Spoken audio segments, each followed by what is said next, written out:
আপনারা ধন্য, সর্বশ্রেষ্ঠ বুদ্ধির পরিচয় দিয়েছেন আপনারা। আর দেখুন, গৌর তত্ত্ব, মহাপ্রভুর তত্ত্ব, এটা দু একটা কথা বলে কখনোই মন ভরবে না। তারপরেও যেহেতু বলছেন, তো মহাপ্রভুর বিষয়ে আমরা একটা বিষয়ে একটু শ্রবণ করে আমরা বিস্তার না করে হরিকথার বিশ্রাম রাখবো।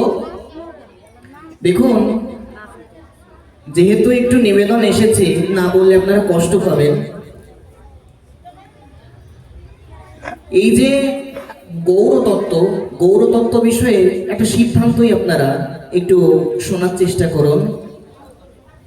এই যে মহাপ্রভু কিংবা আসলে গৌর হরি আসলে কে, উনি যদি এই প্রশ্ন আসে, তো এই প্রশ্নের উত্তর চৈতন্য চরিতামৃতের মধ্যে শ্রীল কৃষ্ণদাস কবিরাজ গোস্বামী একটা শ্লোকের মধ্যে স্পষ্ট লিখেছেন। কি শ্লোক? মনোযোগ দিয়ে শুনি সবাই। यदा द्वैतं ब्रह्मोपनिषदि तदप्यस्यतानुभा यात्मान्तर्यामी पुरुष इति सोऽस्यांशविभवयः षडैश्वर्यपूर्णो य इह भगवन् स स्वयमयं न चैतन्यात् जगति परतत्त्वं परमिह। মানে কি বলছেন? यदा द्वैतं, অর্থাৎ যে অদ্বৈতবাদ, এই যে নির্বিশেষ ব্রহ্ম, আমাদের সনাতন ধর্মে কিন্তু বিভিন্ন উপাসনা আছে। কেউ কেউ নির্বিশেষ উপাসনা করে। নির্বিশেষ মানে যারা ঈশ্বরের নিরাকার স্বরূপের আরাধনা করে তারা হচ্ছে নির্বিশেষবাদী। যারা ভগবানের সাকার রূপকে মানে না, নির্বিশেষ নিরাকার রূপকে যারা মানে।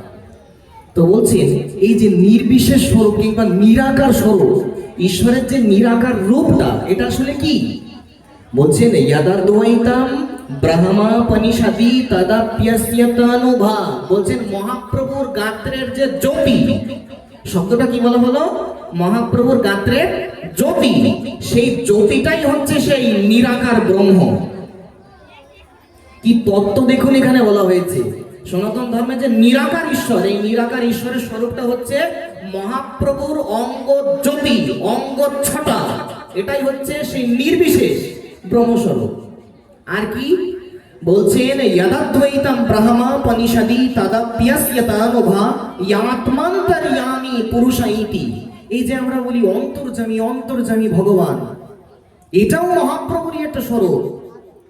এই যে ষড়ৈশ্বর্য ইহা ভগবান স স্বয়ময়ম ন চৈতন্যাৎ কৃষ্ণাৎ জগতি পরতত্ত্বং পরমিহ। বলছেন সাক্ষাৎ মহাপ্রভু সেই শ্রী গৌরাঙ্গ সুন্দর চৈতন্য চন্দ্র, তিনি স্বয়ং, তিনি ঈশ্বর তত্ত্ব, তিনি স্বয়ং ভগবত তত্ত্ব, স্বয়ং ভগবান। মহাপ্রভু কিন্তু সাধারণ কোনো ভগবান নন, তিনি হচ্ছেন স্বয়ং ভগবান। কৃষ্ণ যেমন স্বয়ং ভগবান। এতে চাংশ কলাপ্রংশ কৃষ্ণস্তু ভগবান স্বয়ং। ভাগবতের প্রথম স্কন্ধের 3য় অধ্যায়ের 28 নম্বর শ্লোকে যেটা বলছে, কৃষ্ণ যেমন সনাতন ধর্মের মূল তত্ত্ব, কেন্দ্রবিন্দু, ঠিক তেমনি মহাপ্রভু হচ্ছে সনাতন ধর্মের মূল। কিন্তু সেই মহাপ্রভুকেই চিনি না। কি দুর্ভাগ্য আমাদের, কি দুর্দশা, যিনি কলিযুগের জীবের জন্য এমন সাধনা নিয়ে এসেছেন, এমন ভক্তি নিয়ে এসেছেন যেটা ব্রহ্মা শিবাদেরও দুর্লভ, ব্রহ্মা শিব পায় না, এমন ভক্তি নিয়ে এসেছেন। তাহলে তাকেই আমরা চিনি না, তার চিত্রপট আমাদের ঘরে নেই, আমরা তার চরণে ফুল তুলসী দিই না। এর থেকে বড় অকৃতজ্ঞতা আর দ্বিতীয়টা আছে কি?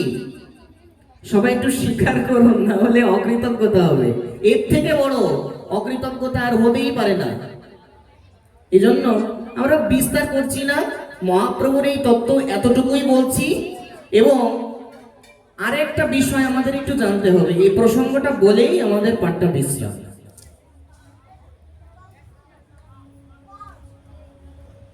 সবাই অত্যন্ত মনোযোগ দিয়ে লক্ষ্য করুন।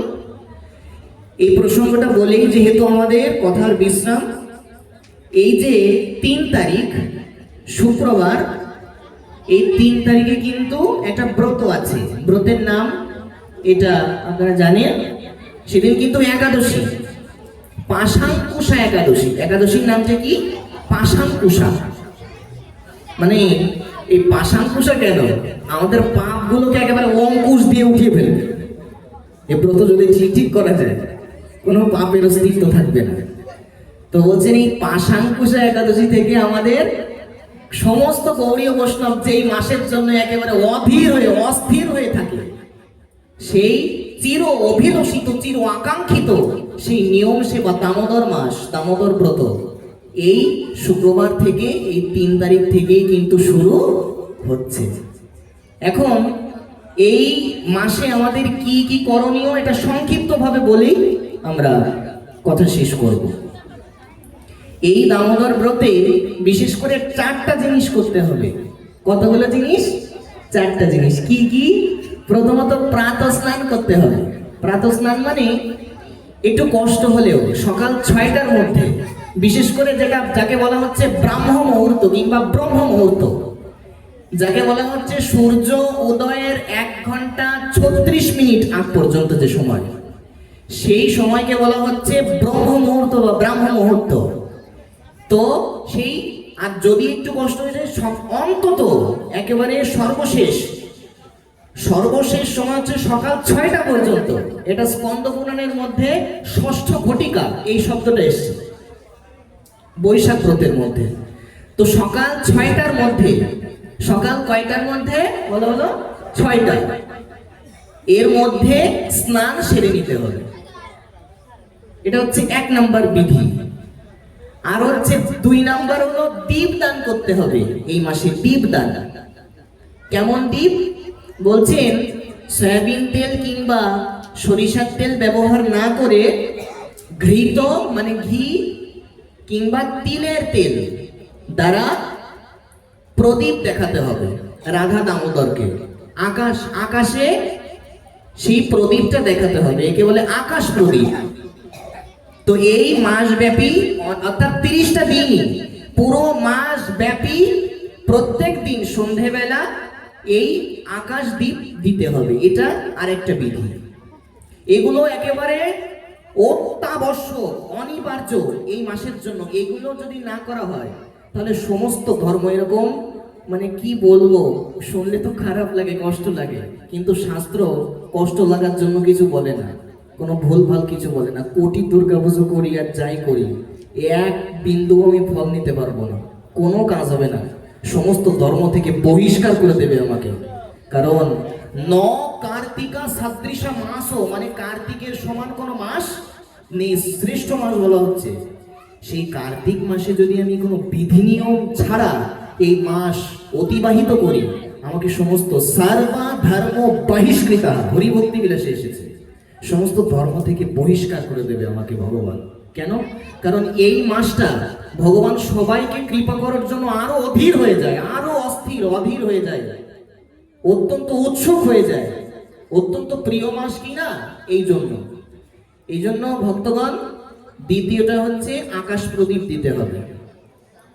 তৃতীয় হচ্ছে এই মাসটায় কিন্তু আহার সংযম করতে হবে, আহার শুদ্ধি, সাত্বিক আহার করতে হবে।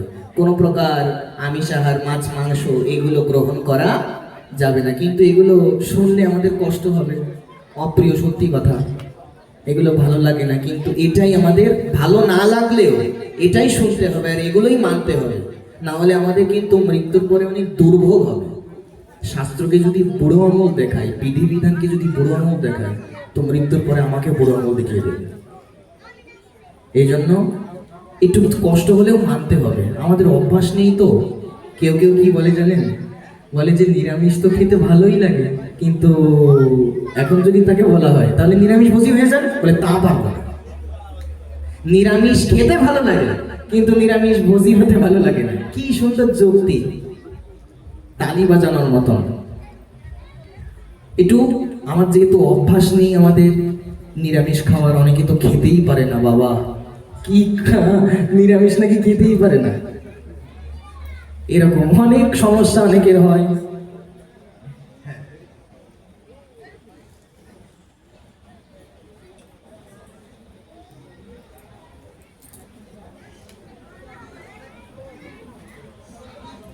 দেখা গেলে সেবার জন্য একটু এক্সট্রা সময় পেলাম। এই জন্য একটু কষ্ট হলেও, অভ্যাস না থাকলে একটু চেষ্টা করুন, আপনারা পারবেন। আপনাদের মুখের দিকে দেখলে মনে হয় আপনাদের শ্রদ্ধা আছে, আপনাদের আগ্রহ আছে, আপনারা পারবেন। আপনারা না পারবেন তো কে পারবে? এটা হচ্ছে 3 নাম্বার বিধান, যে দামোদর মাসে, কার্তিক মাসে এই মৎস্য মাংস এগুলো গ্রহণ করতে নেই। তাহলে এবং আচ্ছা আচ্ছা, এই কথার দ্বারা কি এটা বোঝানো হলো যে শুধু কার্তিক মাসে মাছ মাংস খাওয়া নিষেধ নাকি? কারণ আমরা অনেক জায়গায় চার্টে এরকম লেখা দেখি যে মাস কলাই নিষেধ, মৎস্য মাংস নিষেধ কার্তিক মাসে। তাহলে কি অন্যান্য মাসগুলো পাওয়া যাবে? এমন তো নয়। এটা কাদের জন্য? এটা মূলত যারা মানে আমিষ ছাড়া যারা বাঁচবেই না, যারা টিকতেই পারে না, যারা আমিষ ভোগী, মূলত তাদের জন্য এটা বলা হচ্ছে। অন্তত একটা মাস তারা যদি করতে পারে, তাদের যত যত পাপ ছিল এই জন্মের নয়, জন্ম জন্মান্তরের সমস্ত পাপ থেকে তারা মুক্ত হয়ে যাবে। তাদের সমস্ত পাপ না, শুধু মহাপাপ পর্যন্ত বিনাশ প্রাপ্ত হবে। অন্তত এই একটা মাস যদি কেউ এইভাবে সাত্বিক আহার করতে পারে, একটু নিরামিষ আর যদি একটু ভোগ দিয়ে পেতে পারেন, তাহলে তো কথাই নেই। কিন্তু যারা ভোগ দিতে পারবেন না, যারা এত কিছু করতে পারেন, আমাদের ভাষায় হচ্ছে এত কিছু করতে হবে। সাধু কিছু বললে এত কিছু, মালা করতে হবে, তিলক করতে হবে, এগুলো না করলে হবে না। আমাকে একটা কথা শুনলে আপনারাও আনন্দ পাবেন। অনেকেরই এক ধরনের চিন্তা চেতনা আছে যে ও বাইরে তো এরকম লোক দেখিয়ে ধর্ম করার কোনো মানে নেই, আমি মনেই ধর্ম করি, আমি মনেই সাধুসঙ্গ করি, আমি মনেই পাঠ শুনি, আমারও সব মালা টালা পরার দরকার নেই, মনের মালাই বড় মালা। কত প্রকারের চিন্তা চেতনার, কত প্রকার বুদ্ধি আমাদের। মনে উনি মালা পরে বসে আছেন, একটু মনে বাজার করে খেতে হবে। মনের মধ্যে মন দিয়েই উনি সব করছেন। তাহলে একদিন মনে মনে বাজার করে একটু খাক, তখন বোঝা যাবে যে মনে মনে কতটুকু করা যায়। এই জন্য এই ধরনের এগুলো বলা উচিত নয়। এই যে সাধুত্ব ঠিক, সাধুত্ব দেখানোর বিষয় নয়, কিন্তু এগুলো ছাড়াও, মালা তিলক ছাড়াও আবার সাধুত্ব হয় না। যুক্তি বুঝতে হবে এবং কথাটা ভালোভাবে বুঝতে হবে। কুতর্ক করলে আমরা অপরাধের ভাগী হব না। এই জন্য 3 নাম্বার বিধানটা হচ্ছে একটু সাত্বিক আহার করতে হবে। এবং আরো একটা বিধান দিয়েছে, সেই বিধানটা হচ্ছে জপ করতে হবে একটু বেশি করে। মানে যদি আমরা প্রত্যেক দিন কেউ 4 মালা জপ করি, তাহলে তার পক্ষে 8 মালা জপ করা উচিত। মানে সহজ করে বলতে গেলে জপের সংখ্যাটা বাড়াতে হবে এই মাসে। আচ্ছা, এগুলো যদি করেন তাহলে কি হবে? প্রথমেই আমরা বলেছি আপনার পাপ থেকে, এই জন্মের নয়, বহু বহু জন্মের পাপ থেকে আপনি মুক্ত হয়ে যাবেন। এবং এই মাসে আপনি যতটুকু সৎকর্ম করবেন, যতটুকু আপনি ভক্তি করবেন, বলেন এটা অক্ষয় হয়ে থাকবে। আর যদি পাপ করা হয়, ওই পাপটাও, যেমন অক্ষয় তৃতীয়া নামে একটা তিথি আছে,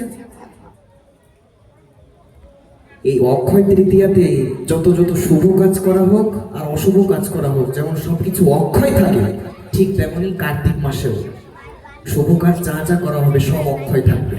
এটা হরিভক্তি বিলাসের এই কথাগুলোর ভিত্তি কি? অযৌক্তিক কথা বললে তো কেউ মানবে না। এর প্রমাণ হচ্ছে হরিভক্তি বিলাসের ষোড়শ বিলাস, সেখানে সব লেখা আছে, আপনারা নিজেরাও পড়ে নিতে পারবেন। অনেক বিস্তারিত মহিমা আছে, এগুলো তো এখন তারপরেও একটু সময় যেহেতু পেয়েছি, এই জন্যই আমরা একটু বলার চেষ্টা করছি। এই জন্য ভক্তগণ একটু জপটা অন্তত এই 4টা জিনিস। এবং আরেকটা বিষয় কিন্তু আপনারা দেখেছেন যে কার্তিক মাসে কিংবা দামোদর মাসে ভক্তদের মুখে একেবারে দাড়ি ভরে নখ টক এরকম বড় হয়ে যায়। তাহলে এগুলো কি, এগুলো কেমন আছে? বললেন এগুলোও কিন্তু ভুলভাল কোনো বিষয় নয়। এই মাসে ক্ষৌরকর্মটা করা উচিত নয়। ক্ষৌরকর্ম মানে চুল দাড়ি নখ এগুলো কাটা উচিত নয় এই 1 মাস ব্যাপী। তাহলে কি করতে হবে? কালকে মূলত ক্ষৌরকর্ম করার জন্য 3টা দিন প্রশস্ত। এই যে আমাদের অকাল মৃত্যু হয় যাদের, আমরা নিজেরাই দায়ী। কেন? এই কথা শুনলে বুঝতে পারবেন। যদি ভুল ভাল দিনে ক্ষৌরকর্ম করা হয়, তাহলে 5 মাস, 7 মাস, 8 মাস, 10 মাস করে আয়ু কাটা যায় শুধু এক ক্ষৌরকর্মের বলে। এই জন্য শাস্ত্রের বিধান কিন্তু যেমন কঠিন, তেমন আমাদেরকে ফল প্রদানও করবে অনেক অনন্ত ফল প্রদান করবে। যদি ঠিক মানতে পারি তাহলে অনন্ত ফল প্রদান করবে, আর যদি কুতর্ক করি তাহলে কিন্তু অধগতি হবে। এই জন্য কালকে দেখুন 3টা দিনের মধ্যে এক হচ্ছে বুধবার, বৃহস্পতি এবং শুক্র, এই দিনত্রয়, এই 3টা দিনকে প্রশস্ত করা হয়েছে। আবার এই 3টা দিনের মধ্যেও সব থেকে শ্রেষ্ঠ এবং উত্তম হচ্ছে বুধবার। আচ্ছা, এই কথাগুলোর ভিত্তি কি, প্রমাণ কি? বারাহি সংহিতা, তারপরে গৃহ্য সূত্র, ঋগ্বেদীয় গৃহ্য সূত্র, সেই শাস্ত্রের মধ্যে কিন্তু এগুলো লেখা আছে যে কোন দিন ক্ষৌরকর্ম করা যাবে, কোন দিন করলে কি হবে আর কি হবে না, কোন দিনে করলে 5 মাস আয়ু কাটা যাবে, কোন দিনে করলে 5 মাস আয়ু বাড়বে, এই প্রসঙ্গ কিন্তু আছে। এই জন্য যারা আয়ু বাড়াতে চায়, আয়ু কেন বাড়াতে হবে? যাতে ভজন করতে পারি, ভক্তি করতে পারি, এই উদ্দেশ্যেই তো এইভাবে ক্ষৌরকর্ম যদি, যেহেতু কালকে কি বার পড়ছে, কালকে বৃহস্পতিবার, তো করে নিতে পারেন কালকে। এবং যেহেতু আপনারা জেনেই গেলেন যে ক্ষৌরকর্মে সব থেকে প্রশস্ত হচ্ছে বুধবার, এই বুধবারে করা হলে আমাদের অসুবিধা হবে না, বরঞ্চ আয়ু বেড়ে যাবে। আর বিশেষ করে শনিবার, মঙ্গলবার, রবিবার, তারপরে সংক্রান্তির দিন, তারপরে পূর্ণিমা, অমাবস্যা, এই দিনগুলোতে ক্ষৌরকর্ম নিষেধ, অর্থাৎ চুল দাড়ি নখ এগুলো কাটা যাবে না, নিষেধ। এইভাবে যদি আমরা মানতে পারি তাহলে আমরা কিন্তু আয়ু বাড়াতে পারি। এবং কালকে আপনারা এই ক্ষৌরকর্মটা করে নেবেন। অনেকেই বলতে পারেন যে আমার তো স্কুল কিংবা শিক্ষকতা করতে হয়, আমার দাদা আছে সামনে, তারপরে আমার তো ব্যবসা বাণিজ্য করতে হয়, বাইরে টাইরে যেতে হয়, তো ক্লিন না থাকলে কিভাবে হবে? এখন তাদের পক্ষে ছাড় আছে, যেহেতু বাইরে চলাফেরা করতে হয়, কিন্তু এই কথা দোহাই দিয়েছে না, আবার একেবারে আমরা এটা বাদ না দিয়ে দিই। একটু চেষ্টা করতে হবে যতটুকু সম্ভব। যাদের এই সময় তো ঝামেলা নেই, চাকরি বাকরি, তারা তো কালকেই করে নেবেন। আর মূলত এই বিধানগুলো একটু মানতে হবে। এবং আরেকটা গুরুত্বপূর্ণ বিষয়, বিশেষ করে যারা আমিষভোজী রয়েছে, সেই আমিষভোজীদের এই মাসে যেহেতু নিরামিষ আহারের প্রসঙ্গ, নিরামিষের মধ্যেও কিছু কিছু জিনিস নিষেধ। সেগুলো কি? দেখুন, সময় যখন আমরা পেয়েছি, একটু কিছু কাজের কথা একটু আমরা শুনি এবং কাজের কিছু আজকে জেনে যাই। এবং এগুলো জানলে পুরো মাসটাই আমরা কিভাবে অতিবাহিত করতে পারবো আমরা একটা ক্লিয়ার ধারণা পেয়ে যাব। যারা আমিষভোজী তাদের মধ্যে যারা বিভিন্ন সবজি টবজি পাবেন, সব সবজি কিন্তু পাওয়া যাবে না। তাহলে কোনগুলো বর্জন করতে হবে? হরিভক্তি বিলাসের মধ্যে লেখা আছে, বলছেন বরবটি, নামগুলো একটু মনে রাখতে হবে। আর যদি না মনে থাকে তাহলে আমার আইডি, আমার নামেই লেখা আছে, আমার আইডির সঙ্গে যুক্ত হয়ে, এখন বুড়ো বুড়ি তারা মোবাইল কোথা থেকে পাবে আর তারা কোথা থেকে শুনবে? যদি সেরকম ব্যবস্থা থাকে, বাড়িতে ছেলে থাকে কিংবা কোনো ব্যবস্থা যদি থাকে, এমনি এখানে শুনেই মনে রাখা যাবে যদি মনোযোগ দিয়ে শুনি। আর যদি না থাকে তাহলে সেকেন্ড অপশন, আইডি থেকে শুনে নেবেন। তো এটা হচ্ছে বরবটি, তারপরে শিম, তারপর হচ্ছে বেগুন, পটল, কলমি শাক। এই কলমি শাক তো বৈষ্ণব 12 মাসই, মানে কোনো দিনই পায় না, হরিভক্তি বিলাস নিষেধ করেছেন। শাকের মধ্যে যেমন লাল শাক বৈষ্ণবরা গ্রহণ করবেন না, গাজর এগুলো কিন্তু বৈষ্ণব গ্রহণ করবেন না, এমন ব্রাহ্মণের ব্রাহ্মণত্ব থেকে পতিত হয়ে যান, এমন মনুসংহিতায় লেখা আছে গাজরের কথা। অনেক কিছুই আছে এরকম, বলতে গেলে তো একেবারে বেঁধে যাবে অনেক কিছু। এই জন্য অনেক কিছুই রয়েছে। তো ওরকম কলমি, তাহলে আমি নামগুলো আর একবার একটু বলে দিই, একটু রিপিট করছি। বরবটি, একটু কর গুনেও রাখতে পারেন তাহলে মনে থাকবে। বরবটি, শিম, বেগুন, পটল, কলমি শাক এবং মৎস্য মাংস, এগুলো তো বর্জন, এইগুলো। আর বিশেষ করে এটা তো যারা আমিষভোজী তাদের জন্য বিধান, তারা চেষ্টা করবেন যতটুকু সম্ভব। আর যারা নিরামিষভোজী রয়েছেন, প্রসাদভোজী, তাদের কি বিধান? তারা যদি একেবারে হরিভক্তি বিলাসের একেবারে যে মূল বিধান এই মাসে, সেটা কি? সেটা হচ্ছে মাসব্যাপী হবিষ্যান্ন গ্রহণ করতে হয়। কি গ্রহণ করতে হয়? হবিষ্যান্ন। তাহলে হবিষ্যান্নের মধ্যে এখন অনেক প্রশ্ন, আমাদের প্রশ্নের কোনো শেষ নেই। হবিষ্যান্নের মধ্যে কি পাওয়া যাবে? অবশ্যই চালটা, এটা জেনে রাখতে হবে, হরিভক্তি বিলাসে লেখা আছে যে কখনোই হবিষ্যান্ন দ্রব্যের মধ্যে তো আছে, এবং ভগবানকে কখনো সিদ্ধ চালের অন্ন দিয়ে ভোগ দিলে সেটা তিনি গ্রহণ করেন না। এই জন্য সিদ্ধ চালের অন্ন দিয়ে ভোগ দিতে নেই, অসিদ্ধ চাল হতে হবে, আতপ চাল। তো বলছেন সেই প্রকার অসিদ্ধ চাল এই হবিষ্যান্নের মধ্যে কি কি রয়েছে প্রশস্ত? হবিষ্যান্নের মধ্যে অসিদ্ধ চাল অর্থাৎ অসিদ্ধ ধান যেটা, ঘৃত, আর কি কি বলছেন? সৈন্ধব লবণ। সাধারণ লবণ কিন্তু গ্রহণ করা যাবে না, সৈন্ধব লবণ।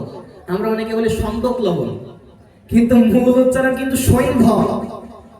যদি বাংলা ভাষার যে অভিধান, যেমন প্রত্যেকটা ভাষার অভিধান আছে, কিন্তু সংস্কৃত ভাষার অভিধান আছে, বাংলা ভাষার অভিধান আছে, তো মূলটা হচ্ছে সৈন্ধব লবণ। সাধারণ লবণ কিন্তু গ্রহণটা অনুচিত। এই মাসে সৈন্ধব লবণ গ্রহণ করা যেতে পারে, হরিভক্তি বিলাসের বিধান। আর মুগ ডালটা পাওয়া যেতে পারে, মুগ ডাল। ডালের মধ্যে কোন ডালটা? মুগ ডালটা। আর বলছেন চিনি পাওয়া যাবে, আর বলছেন বিভিন্ন ফল পাওয়া যাবে, কলা, তারপরে আর কি পাওয়া যাবে? জিরেটা, মশলার মধ্যে জিরের নামটা এসেছে, জিরেটাও পাওয়া যাবে। এটা কিন্তু প্রসাদভোজীদের বিধান বলছি, কারণ যারা আমিষভোজী একবারেই তারা লাভ দিয়ে, অনেকেই এটা পারবেন কিন্তু অধিকাংশই পারবেন না। যাদের অনেক ইচ্ছা শক্তি রয়েছে তারা পারতে পারেন, কিন্তু এখন যেটা বলছি প্রসাদভোজীদের এই বিধান, এগুলো প্রশস্ত। এরকম কয়েকটা জিনিসের নাম কিন্তু এসেছে। এজন্য এই কয়েকটা জিনিস, ফল, জিরে, সৈন্ধব লবণ, ঘৃত এবং অসিদ্ধ ধানের যে চাল, এটার দ্বারা হবিষ্যান্ন গ্রহণ করতে হবে এই মাসে। প্রসাদভোজী যারা রয়েছেন এইভাবে করতে পারেন। এবং চারটা যে বিধান বলা হলো, সর্বমোট 5টা। আরেকবার আমরা স্মরণ করি যাতে আমাদের মনে থাকে। সেটা হচ্ছে প্রাতঃ স্নান। কয়টার মধ্যে বলা হয়েছে? সবাই একটু বলুন, জোরে বলুন সবাই। 6টা। 1 নম্বর বিধান। 2 নম্বর হচ্ছে দীপদান। আপনারা কিভাবে দিতে হবে এটা? আচ্ছা, দীপদানের প্রসঙ্গ আবার অনেকে প্রশ্ন করতে পারেন, কিসের দ্বীপে দেব? এটা স্টিলের দ্বীপে দিতে পারেন, কিন্তু স্টিলের দ্বীপে যদি দেন তাহলে প্রত্যেকদিন দ্বীপ দেখিয়ে সেটা ধুয়ে রাখতে হবে, পরের দিনও সেটা দিতে পারেন, কারণ ওই প্রসাদিতা দিয়ে তো আর আরতি হবে না।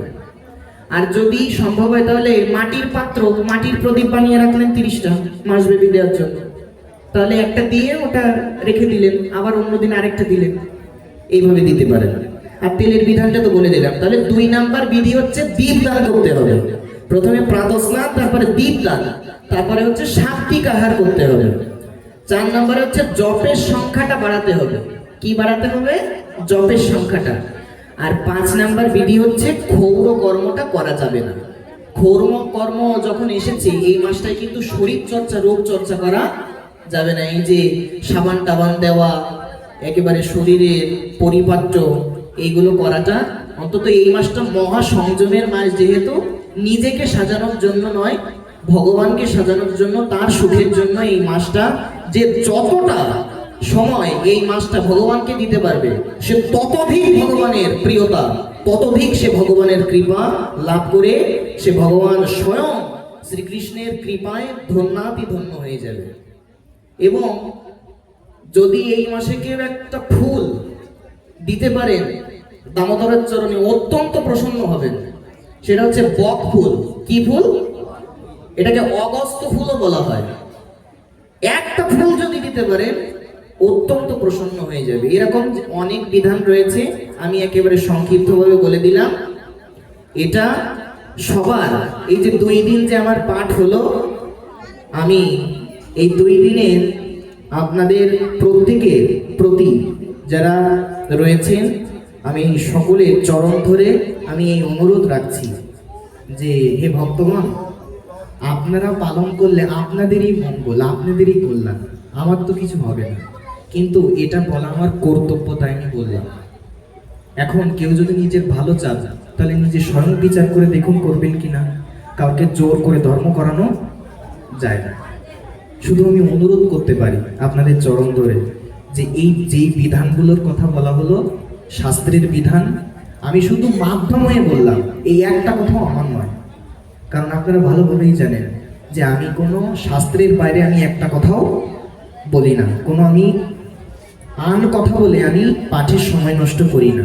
এটা আমার পাঠ যারা নিয়মিত শোনেন কিংবা শুনেছেন একবারের জন্য, তারা এটা বুঝতে পারবেন যে এইভাবে সময় নষ্ট আমি করি না। এই জন্য শুধু এই অনুরোধ রাখছি, এই বিধানটা এই শুক্রবার পাশাঙ্কুশে একাদশী থেকে শুরু হচ্ছে। একটু সকলে সনাতনী মাত্রে, এটা বৈষ্ণবদের জন্য না, শুধু শাক্ত সবার সনাতন ধর্মে যারা আছে সবার জন্য এই বিধান।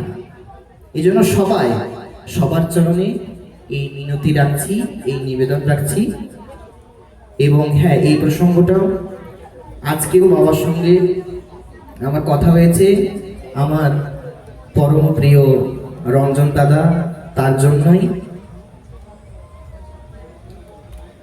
দাদার হাতের যে অবস্থা, আমরা সবাই আসুন একটু দাদার সুস্থতার জন্য হাত উঁচু করে, দাদার হাত যাতে দ্রুত সেরে যায়।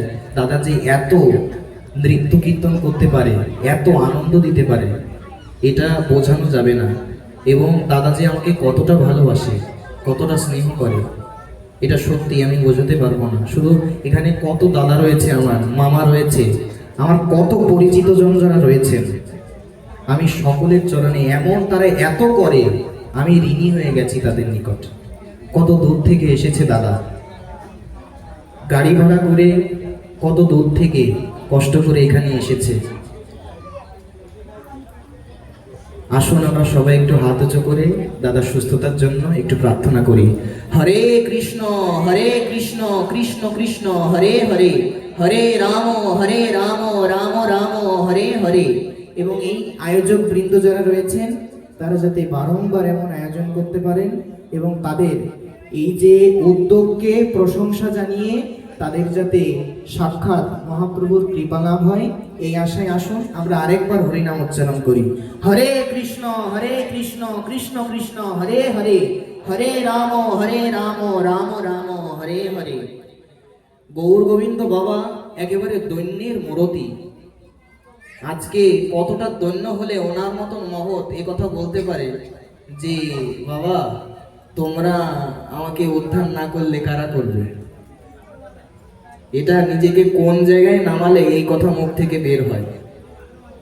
ওনার মতন মহাত্মা ছাড়া এটা মুখ থেকে আসবে না।